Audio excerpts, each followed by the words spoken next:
जय माताजी जय महादेव हर महादेव। केम छो बधा? आई होप के बधाई मजामां हशो। मारा वाला ताजना मारा नवा विडियोमां तमारा बधाईनुं हार्दिक स्वागत छे। अने आजे आपणे बनाववानो छे नाસ્તામાં સુરતનો ફેમસ સુરતી ઢોસો। તો ચાલો બધાય ઢોસો ખાવા। મહાદેવ બધાને ખુશ રાખે। મળીએ આગળ બનાવવા। તો કિચનમાં આવી ગયા છીએ। મેડમ તો જે વાસણ ઉટકે છે કિચન સાફ કરે છે, કઈ વાંધો નહીં। તો ચાલો તમને બતાવી દઉં। તો જો આમાં મેં છે ને ચણાની દાળ ને અડદની દાળ બંને મિક્સ કરીને પલાળી લીધું છે। તો હવે આને આપણે મિક્સરમાં ક્રશ કરશું। તો ચાલો મિક્સરમાં ક્રશ કરી લઈએ। તો આપણે મિક્સર લઈ લીધું છે કે જે આપણે દાળ ચોખા પલાળીને રાખ્યા છે એને આપણે મિક્સરમાં એડ કરીને બેટર તૈયાર કરશું। તો અને દાળ ચોખા ભેગા આપણે ચોખાના પૌવા થોડાક ધોઈને લઈ લીધા છે, એ પણ અંદર મિક્સ કરી દઈશું।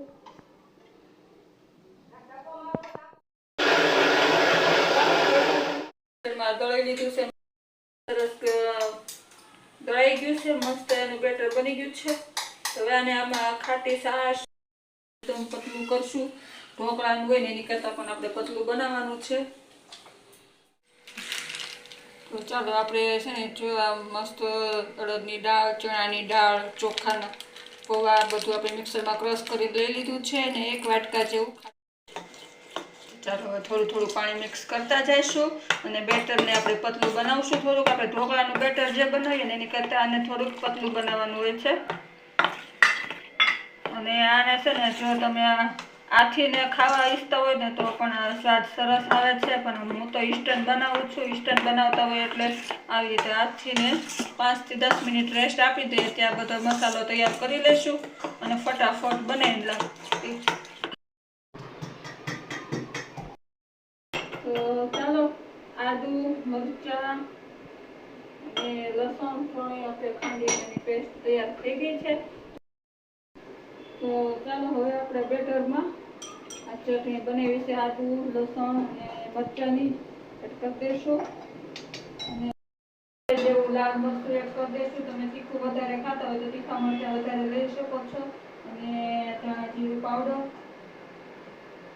અને હળદર નાખી દઈશું, સેજ એવા ધાણા નાખી દઈશું, નાખી દઈશું સ્વાદ પ્રમાણે મીઠું એડ કરી દઈશું। તો આપણો ઢોસાનો મસાલો તૈયાર છે, મિક્સ કરી લઈશું।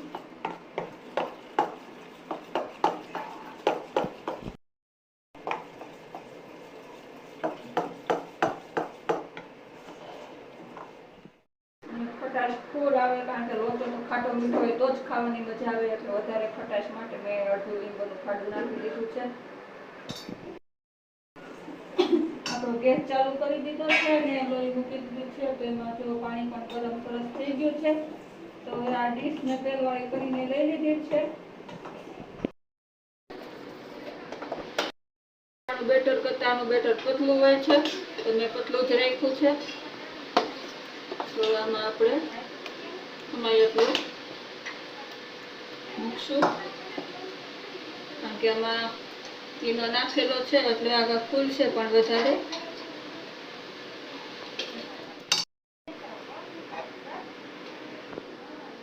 અને આને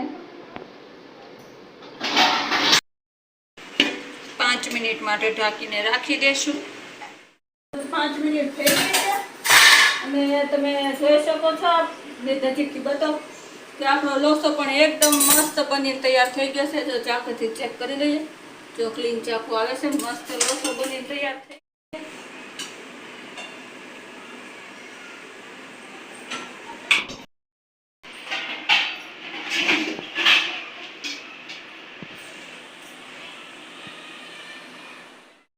મૂકી દીધું છે ને એમાં પણ આપણે તેલ નાખી દીધું છે પહેલાં તો, અને આ વખતે તો જેટલું બેટર છે એટલું હમાઈ જાય નાખી દેવું બધું।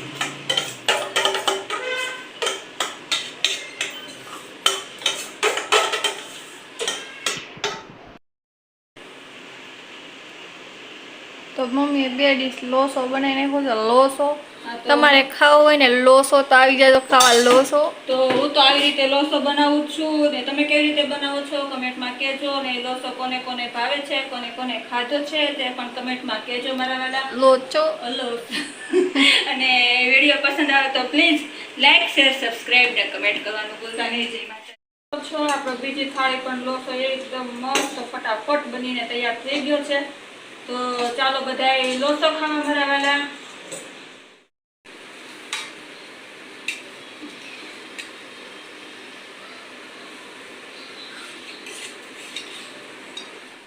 લોસો મસ્ત આપણે કરી દઈશું. તો આમાં આપણે ઉપરથી સેજ એવું તેલ નાખીશું અને એમાં મેં ખટાશ અંદર જ વધારે નાખી શકે, ઉપરથી નાખવાની કઈ જરૂર નથી.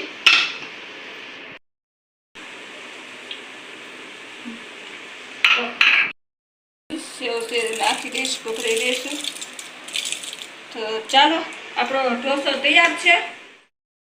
છીએ તો ચાલો ટેસ્ટ કરીને બતાવું કેવો બન્યો છે અને ઢોસો બધા ખાઈ.